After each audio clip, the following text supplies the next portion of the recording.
$200, a Super Nintendo setup costs twice as much as the old system. For the money, the company promises better pictures, sound, and adventure.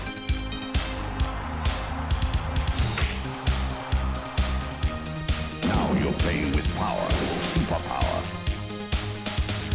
You're the king, I tell you! The king! Only for Super NES. Only on Super NES.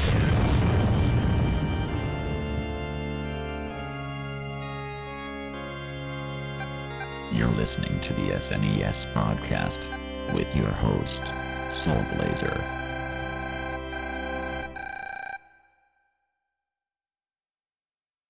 Hello, everybody. Welcome to Super NES Podcast, episode number 148. This is Greg. This is also present Joe. Hello. That was awkward. Sorry for going with it. It's not easy to think of like different ways to introduce this thing, you know? But It's true. It's all good. But anyway, so Joe brought an interesting game for us to look at this time, which I actually did not mind because I actually was looking for an excuse to do something related to the game. So it actually worked out pretty well. What games do you want to look at this time, like this episode, Joe? I bought Jurassic Park to the table. Yeah. So I actually never got around to watching the re-release of the movie, the 25th anniversary that came out several years ago. Oh, that they put in theaters in 3D? Yes. Oh, it was so good. So I watched that version. Unfortunately, it was home. You know, I didn't have the advantage of the 3D glasses or anything like that. But, Right. because it's been a long time since I've seen the movie, and I'm like, I remember because I really remember liking it as a kid. Does the movie hold up today? And I'm like, yeah, it holds up pretty well. But Yeah, absolutely. I think like most book to movie adaptations, I think the movie pales to the book in several ways. But Yeah. there's now that I've read the book in more recent years, I'm like, yeah, I can see what I can see what they tried to do with this, and this had to be left out. I understand why, but this should have been left in or whatnot. So, and the games also make interesting choices, and also what they take from the movies versus the books, which we'll get here to talk about here in a little bit too. So, Jurassic Park was the movie I remember seeing when it came out in 1990 when I was 14. Just a quick story about that, because it's obviously because of what it was, there was because of what it was, there was a lot of young kids there. So Right. So I remember this one girl, maybe 7 or 8, who really wanted to be up in the front. And so my mom leans over as the movie starting. She's like, $10 says that kid comes back halfway through the movie. So and I'm just like, no bet, because I'm not that stupid. But, Right. Sure enough, halfway through the movie, the parent brought her back up, the parent saying she was scared, and I'm like, well, that close to the screen for a kid that young, yeah. I mean, I was fine with it, but I could see a young kid being yeah. So, Yeah. but Yep. anyway, but yeah. So it's been a long time since I've seen the movie. The movie holds up pretty well. It's interesting also because the science around dinosaurs and their understanding of understanding of them and whatnot is changing so much. Right. For example, just to get the most famous example, the raptors. Scientists now believe look totally different than how they were shown in the movie. Right. They look very bird-like with feathers and whatever exactly, else. Right. Yeah. So, but they based upon what we thought back then. Right. Versus what we now know now. So it's that's why I said the field changing so rapidly that it's one of the big differences. But yeah, I meant to see it on the big screen. When it came out again. I a big screen. I just never got around to it, so I'm kind of jealous. But anyway, and of course, the more recent movies are pretty good. Jurassic World was pretty good, I thought. Some of the movies hit or miss, but the franchise is still going pretty strong today, and I'm kind of glad about that. Yeah. So actually, Jurassic Park, the movies are not available for any, they're not available on any like streaming sites, to stream. They are available on numerous sites for rental or buying them. Yeah. But curious enough, none of the major sites have it for stream, which just annoys the heck out of me because I'm like, you have it there on your server, just flip the switch and make it available to us. Yeah, but exactly. It's like. So anyway, like Amazon, YouTube, like Redbox, they all have the movie available for like $4 rental, $10 buy, for example. So I mean, like, you want to buy, yes, if you want to watch it, you can watch it for like pretty cheap.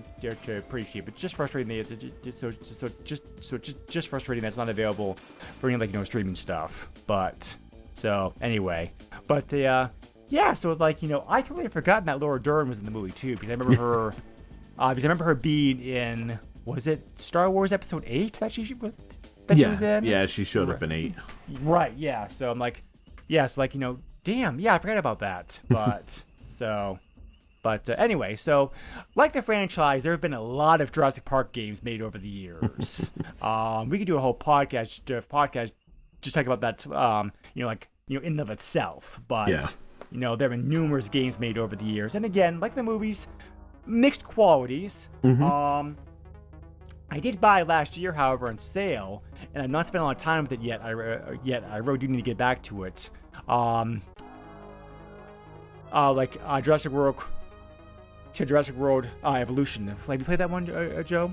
I did. They had given it away free on, I think, Xbox Live. It might have been Game Yes, because Pass. it's on Xbox One, so yeah, that makes sense. So I played quite a bit of it. I actually opened up 2 separate islands and had that going on. Yeah.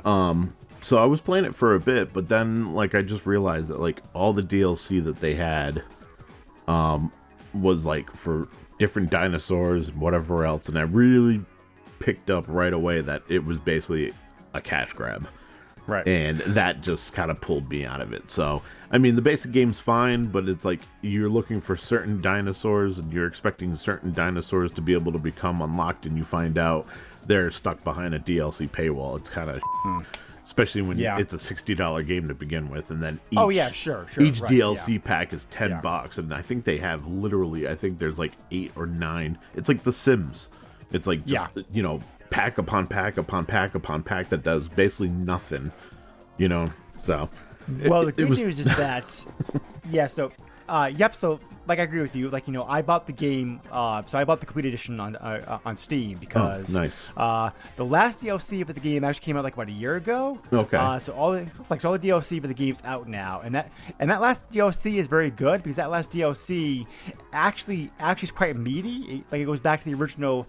So it's return to the original island. Oh, so nice. So you go back to the island. They got the same people doing voices. They got the same dinosaurs in place, the same locations. It's So it's so it's kind of set after the events of the movie. So well, I mean the game is set after the movie, but it's that last DLC takes you back to the what's the island called? Isla Bull. I'm gonna butcher it if I try to. It's Isla Nebula. I think. There we go. That's how you pronounce it. So going back to the island's fun. So anyway, and actually, if you want to, Joe, I actually just saw this. Surprise, when I was researching this game. In 2 days, on November 3rd, the complete Jurassic World Evolution game comes out on Switch. Oh. So. Ooh, I wonder how well that's gonna run though. Probably $40. I'd probably guess, maybe give or take. So. Yeah, but I'm wondering the limitations of the hardware, how that's gonna run. Oh, well, I mean the game, 2018 game. I mean it's maybe that would be fine for the Switch, but so. Yeah, I don't know, maybe. Yeah. That's definitely perfect for that on the go portable. Oh yeah, sure. So. Right. So there actually is, and talk about the movie franchise still being the movie franchise still going strong. Actually, related to that, Jurassic Park, the new Jurassic Park, the new Jurassic World movie was the first movie that Hollywood went back to resume production on after the COVID scare. Yeah. They resumed production of that in England last month. So that now the movies still going strong. The games are still going strong too, because next month they're releasing Jurassic World Aftermath, which is a virtual reality game for the Rift. Oh, nice. So this is one of the rare cases where like an old franchise is still having like movies still being made and games are still being made. Yeah. Because it's pretty much only like Star Wars and Star Trek and a couple of things you still see that happening with. So, but yeah, it's interesting. But anyway, we're talking about one of the first games, like for the like this episode. And I say first because it's like Jurassic Park was very successful, obviously, as a movie, of course, 1993. Numerous companies bid for the rights to make the games. Yep. And like Ocean ended up with the rights Ocean ended up getting the rights to make Nintendo and PC versions of the games, where Sega got the rights to their Sega bought the rights to the movie franchise, like their consoles. Yep. And importantly, both companies spent almost $1 million each to obtain the rights. The rights for that. So, Sega went off and did their own thing because the Sega and Nintendo games have some similarities. I mean, really, it's like how many ways can you do a Jurassic Park game? Most of them have been action adventure games of some type, which is one reason I liked Evolution so much, because it also had like Jurassic Park 2. So, but most of the games have been like action adventure based. So, Nintendo and the Sega stuff is all action adventure based, but the Sega games are very different because they were produced by Sega, obviously. So, and I had so like, Sega produced.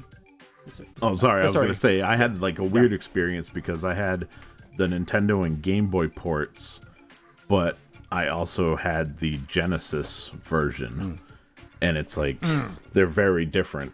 Where like I'd almost say the Game Boy and NES versions are stripped down versions of the SNES game, Right.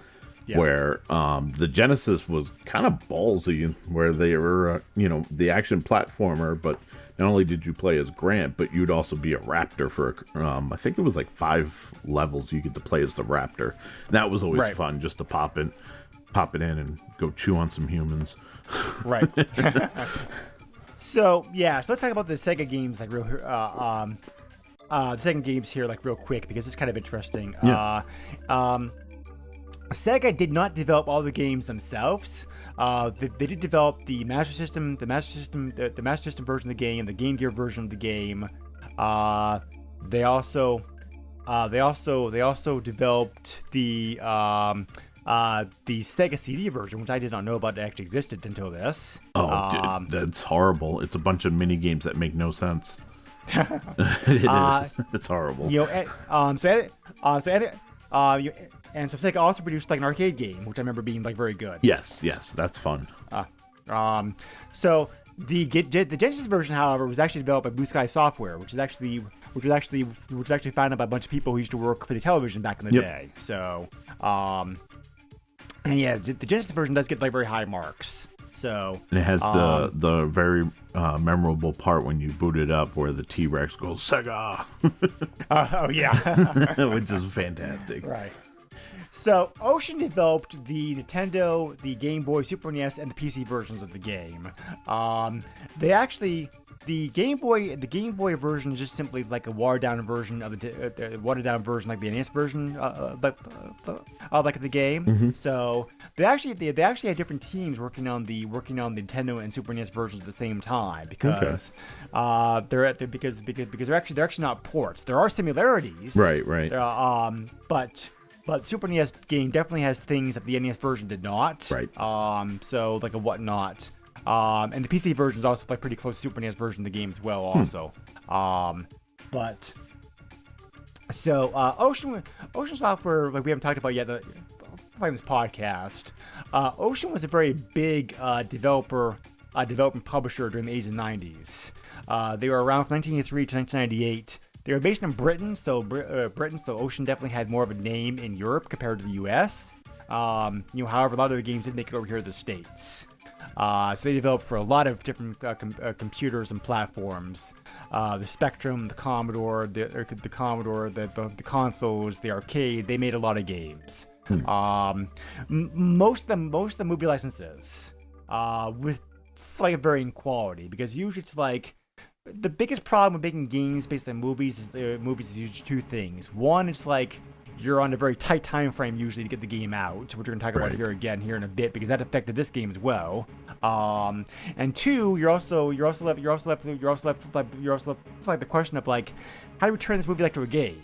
Because sometimes it's pretty obvious and sometimes it's not. So because of that, Ocean's games are kind of regarded as being like hit or miss over the years. Definitely most of their games are decent at least. It's a very hit or miss quality.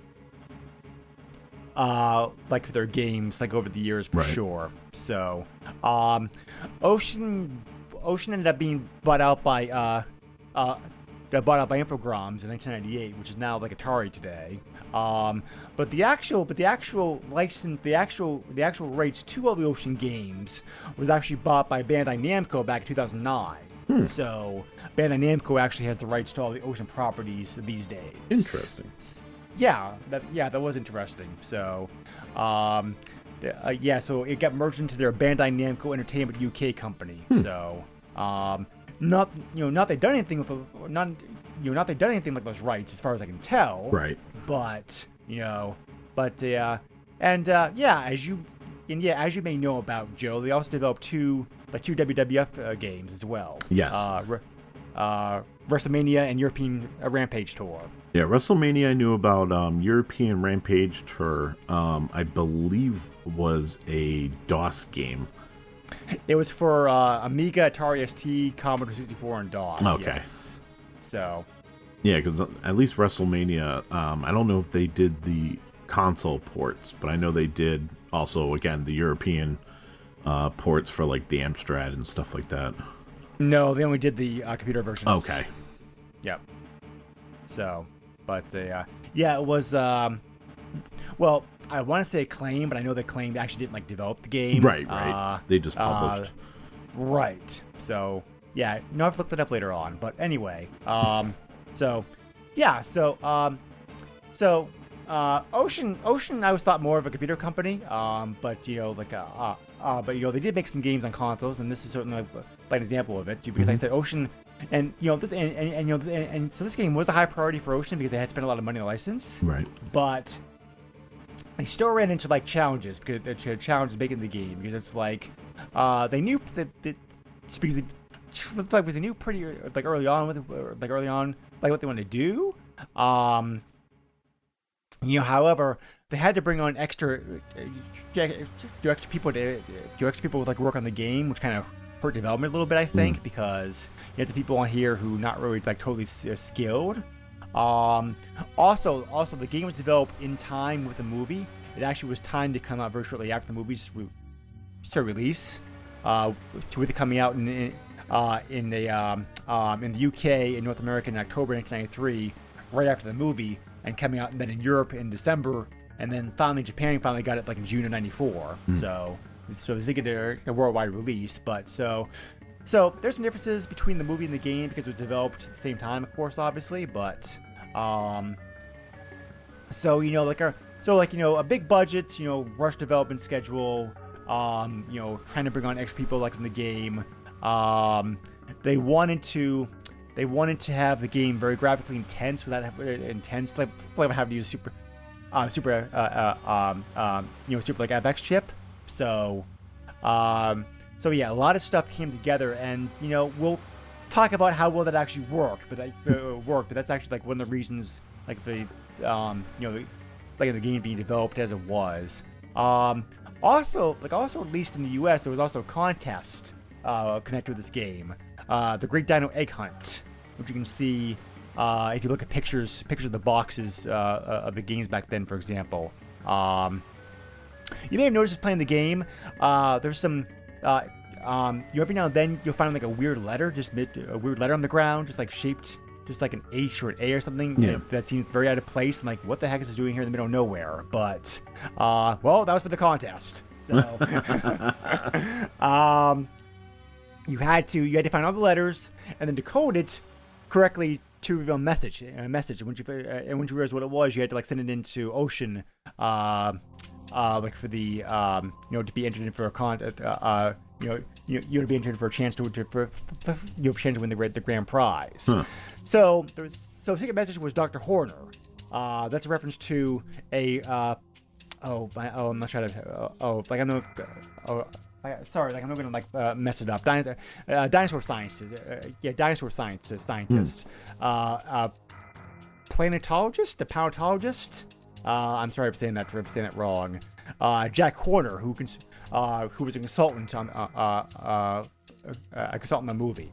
So, incredibly enough, somebody actually played the game for 10 hours and sent in their answer to Ocean within 2 days after the game came out. Wow. So somebody had no time. They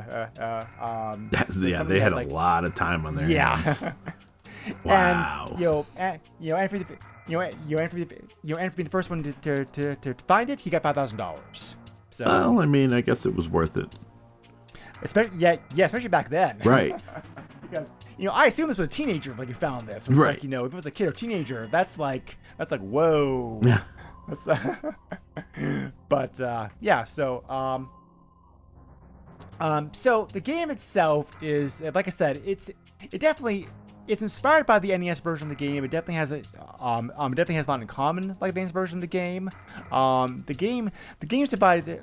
The game's action-adventure game divided up into two main gameplay parts. You have an overhead view of you controlling Dr. Grant, like in the movie. Who this is taking place, I guess, in the same time frame as the movie. It's not really said specifically, but it certainly seems that way. But right. So, or at least shortly after the events of the movie, because something's gone very wrong. Dinosaurs just have escaped.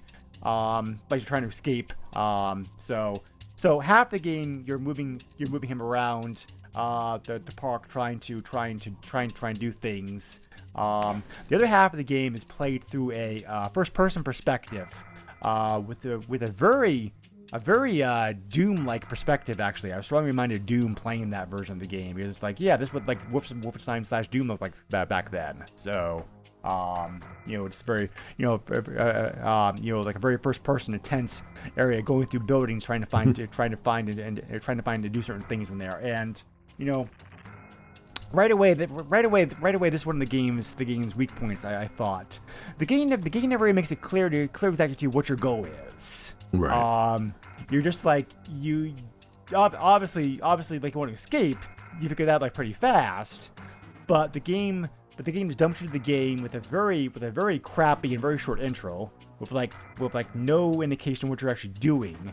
As it turns out, one of the things you want to do is you want to do certain things in order to be able to escape, but you're also trying to find and destroy dinosaur eggs because you don't want the eggs to hatch because they're to hatch because babies. Right. So exactly. But the game does a very horrible job of explaining that to you, right. Because so that's one of the game's weak points right there.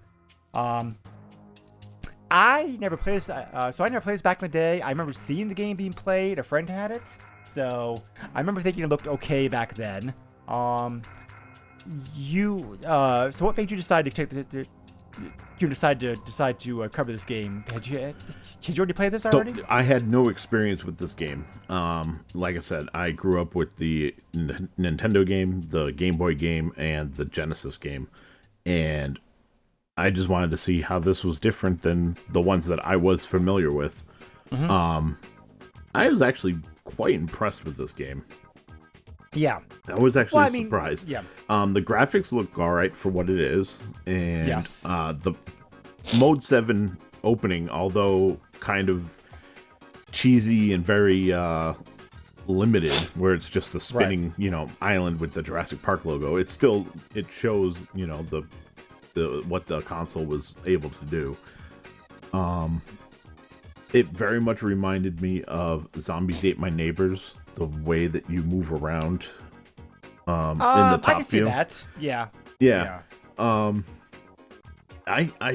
don't know. I really enjoyed it when it was the top-down view. Once it went into first person, it looks cool. I mean, we're talking 1993 here, and it's a Super Nintendo, so it's pretty cool that we even have an FPS mode to begin with. Right. Yeah. But I also felt like the game really dumbed down once you got into that mode. Like, I felt like the dinosaurs just sit there just waiting for you to kill them. Like, they don't try to attack you or anything like that. So, and that might be a limitation to the console, which, you know, I understand. But other than that, I mean, I felt the hit detection was kind of weird at times. Sometimes I get hit by something, and sometimes it would just pass right through me and I wouldn't take any damage. Biggest gripes I have is there's no map, and you got to play this thing all the way through. There is no passwords. Mm-hmm. Yeah. No passwords at all. Yep. No save feature. Nothing. They are generous. They give you 5 lives and 2 continues. So they obviously knew that, you know, you're going to have to go through this in one shot. You know, at least we're going to give you 15 lives to do it. So, but other than that, I mean, it's tedious to go find every single egg. It's easier, mind you, to do the egg hunting in this game than it is, say, the Game Boy that's so zoomed in that you can't see where the eggs are. At least here you have an idea of where they are. Oh, okay, I need to go here and go there. But yeah, overall, I thoroughly enjoyed the game. Is it something I go back to? No. I played this for probably a good 45 minutes to an hour, and then I was listening to a review in the background on YouTube, and they were like, I think I know the review. yeah, when you get to the end, there's nothing. Like it does the whole mode 7 thing that you get at the beginning. It just reverses that. And it says, congratulations, you beat the game. And I was like, yeah, I'm not going to spend 4 or 5 hours just for that. I feel the same way. So I was like, but, you know, up until that, you know, I really enjoyed the game. But as soon as I found out you're not getting anything in the end. It's got some good gameplay, but it's a dated game. And I've had my fill. There you go. Well, that was a very good summary. I feel most of the things you mentioned, I definitely agree 100%. I suspect you like the game a bit more than I did, but we'll get it. But so the graphics are very good. I mean, you know, even though they weren't, you know, like I said before, they were going for like a very, the developers were going for a very intensive graphic game, and for the most part, I think they succeeded. Yeah. You know, even today, the 2D graphics of the overhead view look very nice. Mm-hmm. You know, the game is very colorful, bright. You know, so the dinosaurs are all very well animated. They move well. Mm-hmm. So Dr. Grant looks a bit more chubbier than I remember him being, but the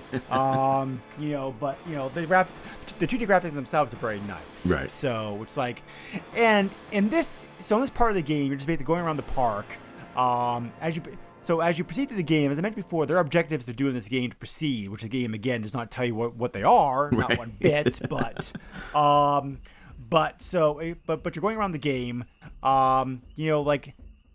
Enemies usually stay dead once you kill them, with some exceptions. You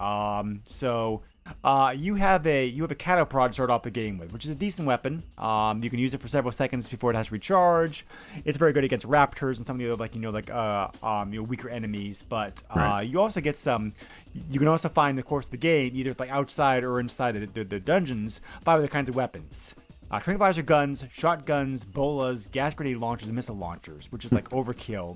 Missile launcher, really? But so don't think too much about it. The weapons are here. They're fun. They're good. They're fun. They're good weapons. The tranquilizer gun is nice for rooms. But otherwise, it's very limited use. The shotguns and bows are good weapons. The missile launcher is great as far as weapon goes. Yes.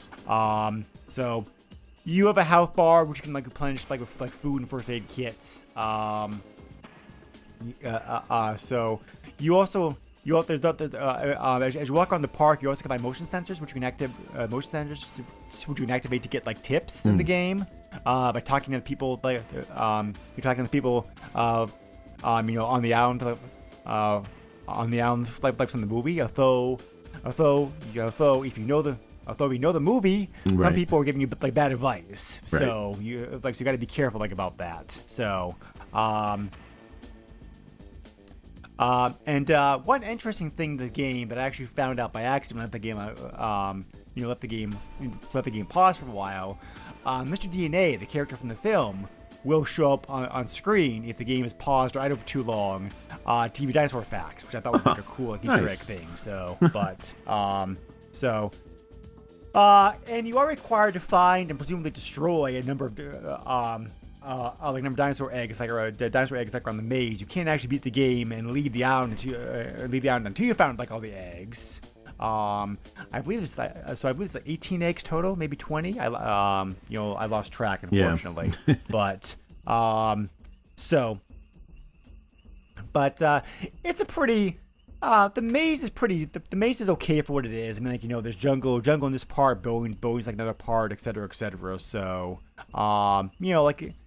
let's find what it is. One interesting thing like about the game is also this is also one of the only handful of Super NES games that supports the mouse. So you can't use the mouse to play this. I mean, like, I'm sure the mouse works very well in the dungeon first player views, but Right. I'm not sure. I'm not sure how well that'll work like on the outside top down areas. So Yeah. Agreed. So anyway, yeah, the graphics are pretty good. The first person view, this is all new to the Super NES version of the game, obviously because the NES couldn't handle this. And to be fair, the Super NES had a problem handling this too, because it's like I want the same thing. So it is a bit slow, like it's a bit choppy. You definitely can tell the system's being pushed to the max here doing this.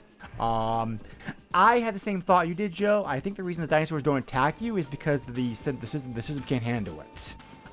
Because of the because yeah, you're right. The dinosaurs should rush you as soon as you enter a room, which would have made the game a lot more like interesting, but they don't. Like I'm walking in the room with the freaking grenade launcher, and they're just standing there, just like, oh, throw one at me. You know what I mean? Like. So, I mean, unfortunately, they do still attack if you get close enough. But, Right. So this is very like Doomish as far as how it looks. I thought with like the graphics and whatnot, because and you have to. You have to, and so you have to explore the buildings, like you find various things, because one of the unstated objectives is like you have to collect ID cards, Right. Different various people in the game, and the ID cards allow you to be able to access increasingly higher levels of sorry, let me back up. There's also a computer system in the game that you need to like reboot. Once you do, the ID cards give you access to higher levels of security in that system. Right. So you can do like more and more stuff with it, because you need to do stuff to advance the game. For example, you need to like unlock gates to go to different areas of the park, or turn security off in a certain area, or things like that. One neat element that they took from the book that was not present in the movie was one of your objectives in the game is you want to shut down the escape ship, because to prevent the dinosaurs from using it to get to the mainland. So that's a detail that's in the book, but never came over to the movie. Right. So I thought that was like pretty interesting. So so eventually to win the game, you have to actually you have to get the highest level of security to access the communication center, to contact a helicopter to fly you out. like going to the helipad to be rescued. So, other things you can do in the dungeons include like shutting off the breeding of the raptors, which is very nice because otherwise the raptors just keep coming into the game. It's like very annoying. So, and you can also find like hidden areas for power-ups. There's also there's also infrared goggles you can find, night vision goggles to enter certain areas. I will say this: they're very, very generous with weapons in this game. Weapons are all over the freaking place. Yep. It's like, feel free to use weapons willy-nilly because you will not like run low on them. Right. So the graphics for the graphics of the time were very good with that first-person view. Now it looks choppy and dated and slow, but Right. But back then it looked great. I read in the comments of people actually who played this game as a kid who were scared by that like first-person perspective because like how like scary, intense it was, right. and whatnot. So yeah, I can see that totally, but and also those buildings, you really need to map them because they are a pain in the butt. Oh yeah. Some of them, the biggest one of them is like 5 stories tall. Right. It's like really, but you go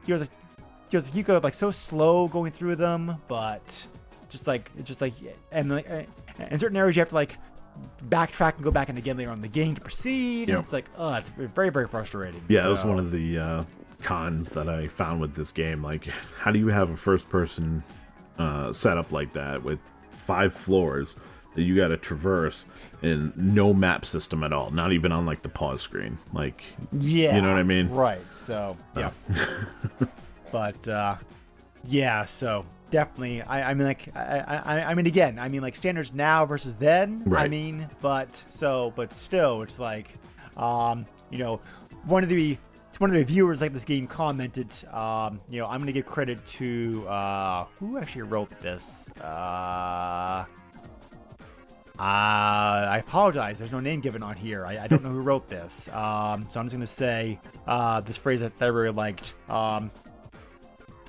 Jurassic Park was very cool when I first played it back when I was 11, but in hindsight, it tripped over its feet for how so wanted to do things they could possibly like never do. Right. The Super NES was not a Ferrari. Hell, it wasn't even a Corolla. Like it was it was like the system was a Yugo with a nice paint job. Right.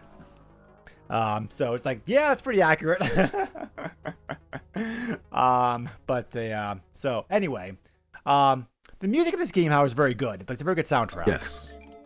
It's very tense and scary in parts. The piece that plays during the first-person views is like great. I thought. Mm-hmm.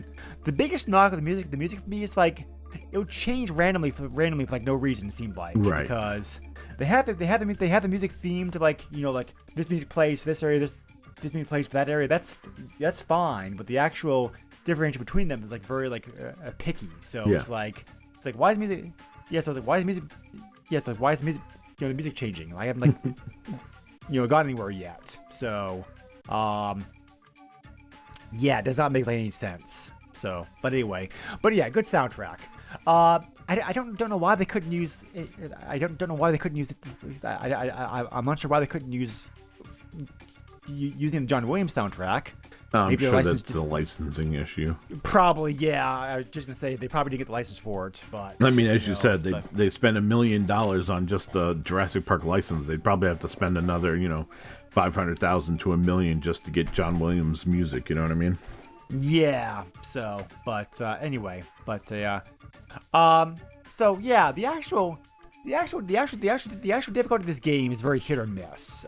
Because if you know what you're doing, this game is not that hard to beat. Right. But it's like I said, because the game now, a lot of Super NES games, granted, do not hold your hand. They don't really tell you exactly what's going on. You have to figure things out. But most games at least give you more hints than this game does. Yeah. This game gives you nothing to go on with, which makes it very frustrating to play. Right. because do you figure out, you just have to explore and just get into a whole bunch of fights, waste a whole bunch of time, get killed a bunch of times. Lord help you happen to make like a misjump wrong, jumping over one of those electrical pits and fall to your death. Yep. That frustrated me like no end. But so it's like I know what the developers are going for here. This is like Zelda plus Doom, Yes. dinosaurs thrown in. Absolutely. But the idea of the game is solid. I definitely give the developers praise for that. They knew what they wanted to do. They had a great idea in mind, but for various reasons, like we talked about before, it just never came together like a complete picture. Yeah. Unfortunately. So, I mean, it's not a bad game, but it's just like if they could have made the game though work a bit better, and like solve some of the weak issues that the game had. Like it'd be like this definitely. This definitely be like a great game. Right. As it is, this is like a better than average game tied into a movie. Right. But the controls handle well, like what they are. I mean, I didn't have any problems moving around. Yeah, and I said, the only issue I had was I felt sometimes the hit detection was off a little bit. You know what I mean? It felt kind of and random. it can be very hard also. Yep. That also, and it can be very hard sometimes to hit enemies coming at you diagonally. Right. But depending upon your weapon. So I do like the fact they had a motion sensor in the game. One of the things you can do in the game as you proceed is to turn the motion sensors back on. So you actually have like a motion sensor on the bottom of the screen to help you out. Yeah. That's nice. I don't know why there's a score count in this game. It makes no sense. There's no reason for it to be there. It's there to be there, man. Yeah, but the music also uses like Dolby Pro Logic surround sound, which also is another reason why it sounds like so good. So because this is one of the first console games to have that built into it. Yeah. So,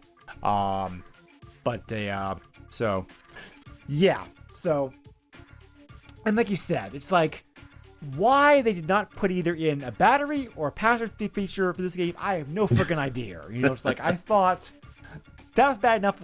That was bad enough like in the NES days. Right. But by Super NES days, most people knew better not to do that crap. Right. But they did it in this game for some reason. I don't get it. It's like by the time you actually figure out what to do, like your lives and continues like are all gone. Right. And by that point, you're probably so frustrated. Playing on go back to the game again. Yeah. So it's like so it's like, how hard would it have been just to program in like passive feature? Yep. But I agree. It's like, and we already covered the ending. The ending sucks. It's like it's not worth it's not worth all the hassle and effort that you put into to put into the game. Sorry for the spoilers. But right. So the game, like I said before, the game's fine for what it is. The developers clearly put a lot of effort into this game. This was a labor of love. They did try a lot of stuff. Some of the stuff aged better than other stuff has, but they tried. You can tell. You can tell that you can tell this game was not a cash grab. Right. They were trying to make a good game based off a good movie. And in some ways they succeeded. In some ways they just fell short. Yeah. So, it's worth playing, I think, if you're a Jurassic Park fan. I think maybe, if you're a fan, like a fan of the game itself. I think this game's a little. I think this game's a little bit better than the NES version of the game, mostly because of the inclusion, like the first dungeon viewpoint, even as annoying that as it is. So, I've not played the Genesis version of this game to any great length. Which game did you like better, overall, Joe? The Super NES game, the Genesis game?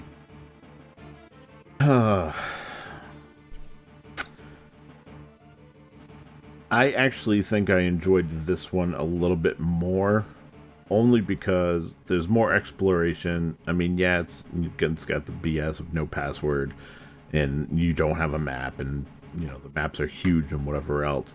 But the Genesis game is it's literally straightforward. Your action platforming, shooting, stuff like that.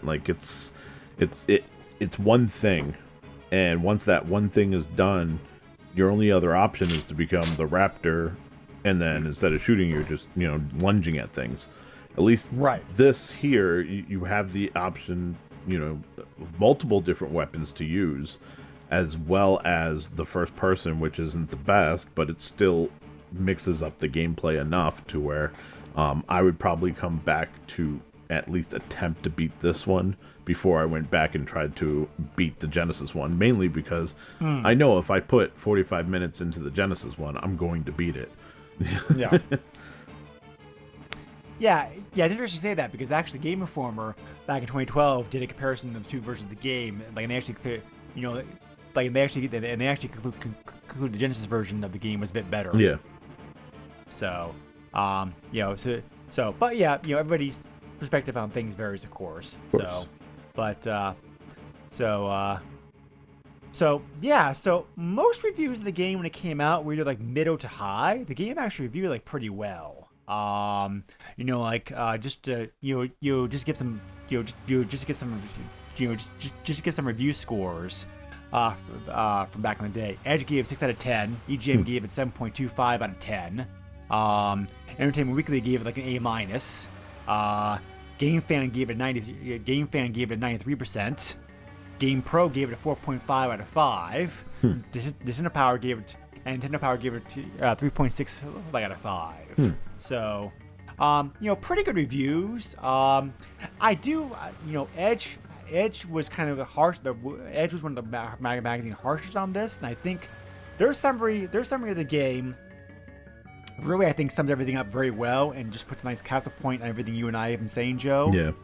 They said in their article, quote, "To begin with, a lot of time spent aimlessly wandering around and avoiding dinosaurs. Very little help is given which direction you should be going. It's like exactly what you should be doing." And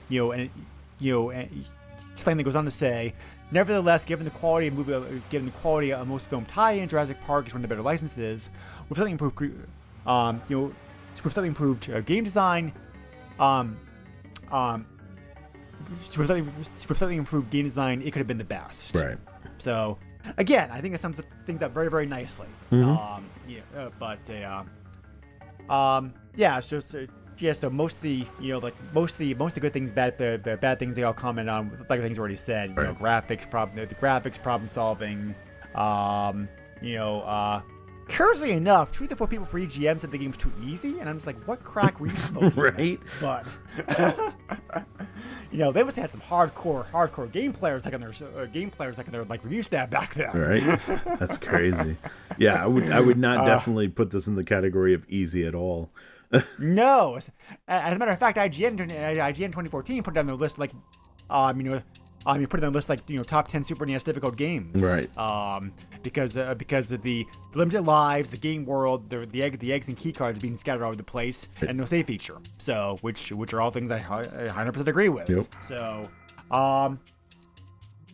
So I was curious to see how the sequel to this was because I knew there was another Jurassic Park game on the system. Actually, both the Super NES and Genesis did get a sequel, not based off the Lost World because the Lost World games came later, but because both games did well enough, they sequels came out on both systems. Right. So we will cover Jurassic Park 2: The Chaos Continues later on as its own, but yeah, it's a very different game. It's basically Contra with like dinosaurs. Exactly. But it's also developed by Ocean, so which I also found to be like very curious. Yeah. But actually, that game actually does use elements from both the Lost World and Jurassic Park books. In some of its like gameplay aspects. So again, it's interesting. Again, it's interesting to see with these games what they pick and choose from the books and the movies. Right. To like to have in there. So yeah. Anyway, good game. I don't hate it. I hate it. I think Joe probably liked the game a bit better than I did, but it's a fun game to check out if you've never played this game before, just to see what it is. Also, if you're a fan of the, obviously, like, if you're a fan of the movies, it's definitely worth like checking out. Yeah. But replay value this does not have. You're either gonna get you definitely play this like save states. definitely use save states. Yeah, You're gonna need absolutely. them, like this game, and a map. A map would be like, grab a map too, because that's also like, godsend. But And if you Google Jurassic Park Super NES like maps, you will find PNG files for just about every dungeon and everything else. So, yep. Thank God for the internet.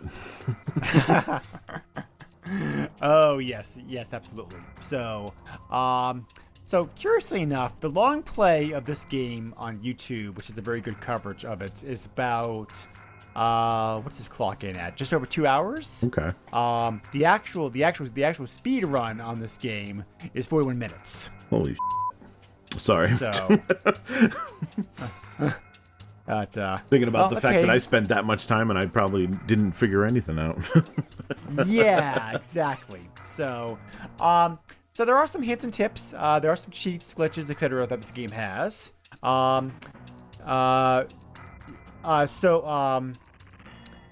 You basically already know that you can like refill ammo in buildings just by doing the trick of swapping out guns.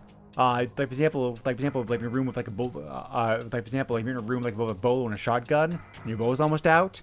Grab the shotgun, the bowl will show up. Grab the bolo again, and the bowl is like filled up for you. So, but that's like a pretty nice Easter egg thing there to help you out. So, there's also a glitch where you can we can use like tranquilizer ammo, with your bolos, kind of make it kind of like to stun the dinosaur, like instead of killing it. Yeah. So, there's also a secret level like in this game. So to get it, it's a little bit complicated. You have to. It's toward the end of the game when you're going to the ship, because you have to actually go to the ship to clear it out. It's part of your objectives. There's a secret level you can find on that ship by doing certain things. You can find like a shotgun, a rocket launcher, bow, snare, rifle ammo, as well as also like an extra life. And the D for Dr. Homer's name is part of that contest we mentioned before earlier. So, so the person who won the contest found the secret level too. So, kudos to them for that. Right. But the game was very well sold, so therefore it's quite easy to find like an eBay, and because of that, its prices it's also pretty cheap for Super NES game too. I thought overall, 125 copies of the game currently being listed on eBay. 117 copies of the game recently sold. These prices all include shipping. Card of the game can run anywhere from $6.70 to $25. So fairly cheap by Super NES standards. CIB is not that bad either. CIB prices can range anywhere from $19 to $70. So there was even a sealed copy of the game that sold recently for $220. Yeah, not bad. So yeah, prices are pretty good. So and of course, this being a licensed game, this has not been like re-released anywhere like any kind of format. Right. So if you want to play it, you either need to get the cart or emulate the game. So or I guess technically you're doing them both. You're getting the cart and playing it in like a Retron. So yeah. I guess technically yes, but anyway. So yeah, interesting game to go back to after all these years. Just interesting to see, how graphics, the grand standards change from like then versus now. Right. So, but anyway, by coincidence, Joe and I actually were like thinking about like the same game for our next episode. We will not bore the listener right now with the details of how that actually came about. I actually heard about this game because of a Facebook post. Joe, how'd you hear about this game that we're going to cover next time? I had watched a YouTube video about hidden gems on the Super Nintendo. Okay, all right. Yeah. All right. So yeah, coincidentally enough, we both agreed that we wanted to cover this game. So next time we're going to be covering little known and one of the most rarest games on the system, at least North America, called Hagani: The Final Conflict. which is an action platformer game, kind of a combination of like a Japanese samurai cyberpunk elements. Should be interesting to check out. Yeah, I'm really interested to sit down with this. Yeah, so copy this game on eBay can range anywhere from can run anywhere from $300 to $500. Oh, that's nothing. I'll have it delivered next week. The game's pretty expensive in Europe and Japan too, so it's not just like North American version. Yeah. Actually, it just did not get like a big print run for whatever reason. So, but anyway, we'll get into it next time. Yeah. Thank you as always for listening to the podcast. If you have any feedback, questions, comments, etc., feel free to leave them on our Facebook group. We also, or you can also email me directly if you want to. That email is the SNESpodcast@yahoo.com. Joe, how can they reach you? You can find me on Twitter at JOESUX30. And also, I can be found on Facebook. Okay. Well, as always, we appreciate you listening. I appreciate you listening to the podcast, and Jurassic Park is a franchise I'm still happy to see going on because I've had a lot of fun with it over the years. Yes, absolutely. So anyway, take care, everybody. We'll talk to you again soon. Bye. Later. Nintendo controls 80% of the video market. But no matter how you play the game, or which game you play, things definitely have come a long way since Pac-Man. Now you're playing with power. Deep power.